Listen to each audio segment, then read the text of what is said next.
Thank you, Alex. And so to the main event of the morning. I'm joined now by the leader of the Conservative Party, David Cameron. Welcome, Mr. Cameron, and you have given us some rousing words to start with. You say in the Telegraph today that you favour straight talk and radical new leadership. So with straight talk ringing in our ears, let me ask you about Europe. It is now overwhelmingly likely that by the time you come to power, if you do, in the spring, the Lisbon Treaty will have been ratified. That's what the polls are saying, that's what the Czechs are saying after the Irish result. So, what are you going to do then? Well, we want to have a referendum. I mean, I think people in this country will be frustrated and angry that Ireland has been able to vote twice on a treaty that changes the way we're governed, and yet we haven't been able to vote once. So I want us to hold that referendum, and that's why we've said that as long as this treaty is being debated or discussed anywhere in Europe, we will keep that pledge to hold that referendum, and if those are the circumstances that are there at the next election, we'll name the date, we'll hold that referendum, we'll lead the campaign for a no campaign. Even if it's been formally ratified, if it's being discussed, as I'm sure it will be in this country at that stage, you will hold a referendum. What we're saying is that at the moment, yes, of course, the Irish have now voted yes at the second time of asking, but the Czechs have not yet ratified the treaty, the Poles have not yet ratified the treaty, and as long as this treaty hasn't been ratified everywhere in Europe, then we will pledge to hold that referendum. But as you know, you're not answering the obvious and direct and likely question, which is, once it's ratified, what then? And I put it to you that you're not answering it because you don't know what to do. No, there's a very good reason for saying what we're saying, which is that I don't want to say anything or do anything now that would undermine or prejudice what is happening in other countries where they're still debating whether to ratify this treaty. That is a very sensible thing to do. And so if those... Can I just stop you there? If you said, actually, do you know what, whatever happens, I'm going to give the British people the right to decide. Perhaps like Boris Johnson suggests, there will be a question about actually leaving Europe on the ballot paper as well. Before we get to Tony Blair as president and all the rest of it, I promise, whatever happens, the British people are going to have a right to decide. That would make early ratification less likely. So it would play into what you say you want. So why won't you say it? Well, because we have the right answer, which is to say, at the danger of repeating myself, that as long as this hasn't been ratified by everyone around Europe, it is then possible to have that referendum, we'd hold that referendum. And the reason for not speculating now about the future is, as I say, I don't want to undermine or prejudice those people elsewhere in Europe who are currently debating. I don't understand this. Well, I don't see what's so complicated. I mean, it hasn't been ratified. There were 3 countries it hadn't been ratified in: Ireland, the Czech Republic and Poland. There are now 2. So I don't see any reason to change our approach because one of those has now decided to ratify. The Czechs are now suggesting that it will be ratified by Christmas. Well, the Czech Prime Minister talked about 3 to 6 months, and obviously if it's 6 months, that takes you pretty much up to the general election in this country, and we'll be able to have that referendum.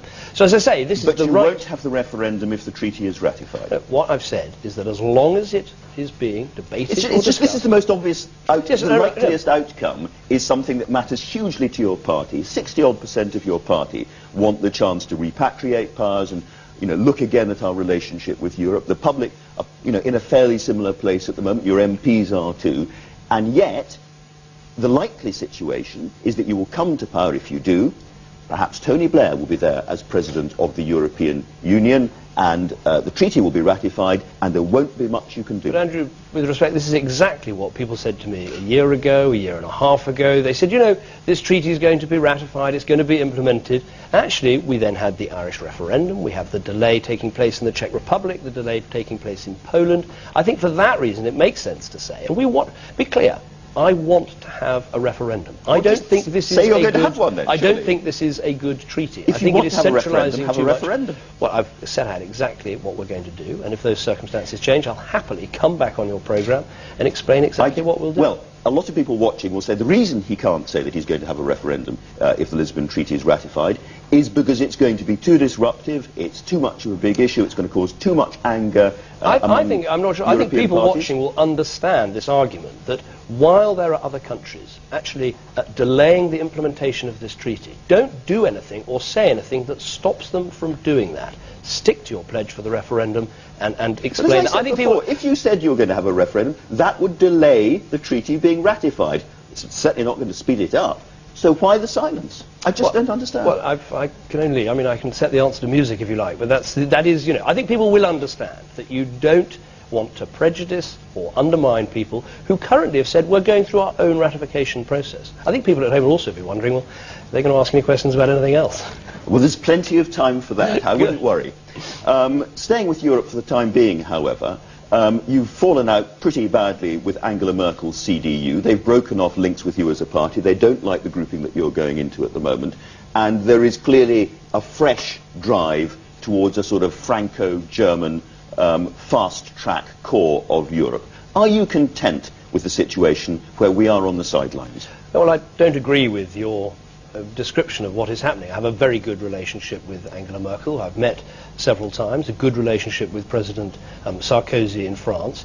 But it's a relationship based on frank, honest and candid talk about the things where we agree, and there are many areas where we do agree, and also about the areas where we disagree. And the reason I took the Conservatives out of the European People's Party and formed a new group in Europe is I wanted us to actually say the same thing whether we are in Manchester or in London or in Brussels, which is we want to be members of the European Union, but we want it to be an association of states trading and cooperating. We do not want it to become a country called Europe. And that, I think, is you know, for the first time, what is exciting is for the first time in the European Union now, there is actually a group of parties that say, yes, we want to be in this union, but we want to reform it. We want to make sure it's an association of states rather than endless centralisation of power. That is actually standing up for millions of people, not just in Britain, but all across Europe, who take that view. And the argument, one last point, because I think this is important, and the argument I've always made with Angela Merkel and Nicolas Sarkozy is, actually, we will be now friendly neighbours of the EPP. We'll work together where we agree, rather than unhappy tenants. And you know the first thing we did as this new group? We voted with the EPP to make Mr. Barroso the president, the commissioner again, because we think he's doing a good job. Yeah. So it's a good example of actually being constructive and having influence in Europe. Would it be a disaster if this country was friendly neighbours with the EU, rather than being a full member of this federal body? Well, that's not what I want. I want us to be members of the... Well, would it be a disaster? Well, it would not be as good as what we should have, which is what we should have, which is being members of the European Union, but trying to take Europe in the right direction. If you can't negotiate a slightly looser relationship and repatriate some of those powers, as your party desperately want to do, if they simply say, no, I'm terribly sorry, after all this process, the Lisbon Treaty has been ratified, we can't go back to all of that, terribly sorry.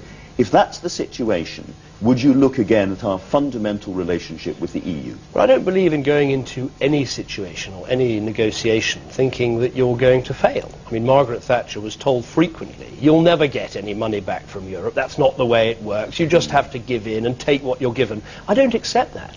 I think that we bring a lot to the European Union. So what would you like back from Europe? Well, we've said that we think that the social and employment legislation, we think that's an area that ought to be determined nationally rather than at the European level. There are many things in the Lisbon Treaty, giving more power over home affairs and justice, that we don't think is right. We think Lisbon, the problem with it, is that it's taking powers away from the nation states, centralising them in Europe. We don't think that's the right approach. We should move on to other things. But I think what you can see is there's a real clear and consistent line, whether it's which party you should be a member of in Europe, what you're saying about the European Constitution. There's a really clear and consistent line that has come all the way. And you know, when Gordon Brown was, except that you don't know what to do if the treaty is ratified.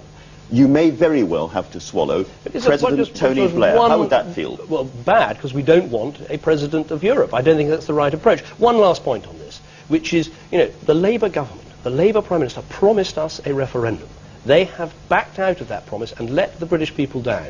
And now you're promising us a referendum, but not really. A very important point, and not a point that, as far as I can see, was raised with Gordon Brown at all. But you've offered a referendum. You say, you know, you're giving the rhetoric of a referendum. I want a referendum, but actually, when you look at the detail, you're not offering a referendum. I couldn't have described it more clearly. Well, that's, with respect, possibly the problem.